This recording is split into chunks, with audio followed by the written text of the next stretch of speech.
Karim ne parle à personne. Pas à la police, pas aux voisins. Il efface discrètement ses traces, une empreinte de chaussure, un mégot. Il devient le gardien du secret. Mais la pression monte, l'enquête s'intensifie, les médias s'emparent de l'affaire, et une journaliste indépendante, Léa Moreau, commence à poser des questions dans l'immeuble.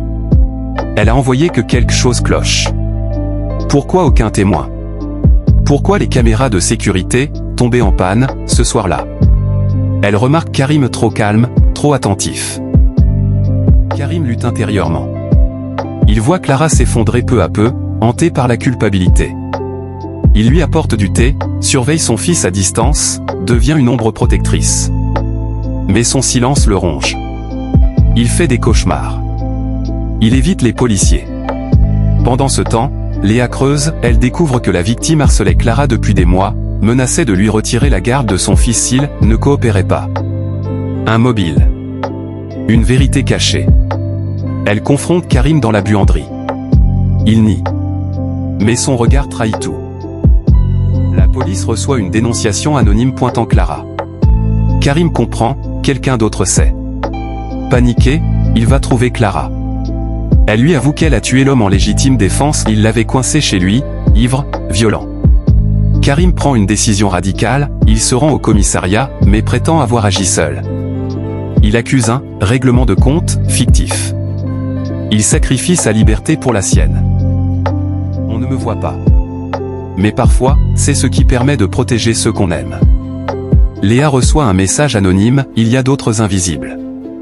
Et d'autres secrets. Elle ouvre un dossier intitulé « Les silencieux », amorçant l'arc de la saison. En garde à vue, Karim reste muet. Léa, bouleversée, comprend la vérité. Elle hésite, publier et briser Clara, ou taire ce qu'elle sait? Elle regarde Karim à travers la vitre. Il lui fait un léger signe de tête, laisse faire. Générique final sur une image de Karim en cellule, regardant par la fenêtre, tandis que, dehors, Clara marche main dans la main avec son fils, libre. Épilogue. Caméra proche, plan serré sur les mains, les regards, les détails du quotidien. Couleur froide, bleu, gris, pour le monde extérieur, lumière chaude, ambre, jaune pâle, dans les rares moments de l'humanité. La ville est un personnage froide, indifférente, mais traversée de silence qui crie. Note d'intention. Cet épisode pose les bases de la série Les Invisibles, chaque épisode suivant explorera un silencieux, concierge, caissière, livreur, sans papier qui, par choix ou par nécessité, porte un secret pour protéger un autre. Pas des héros. Juste des gens que le monde ne regarde pas, mais qui sauvent le monde, à leur manière.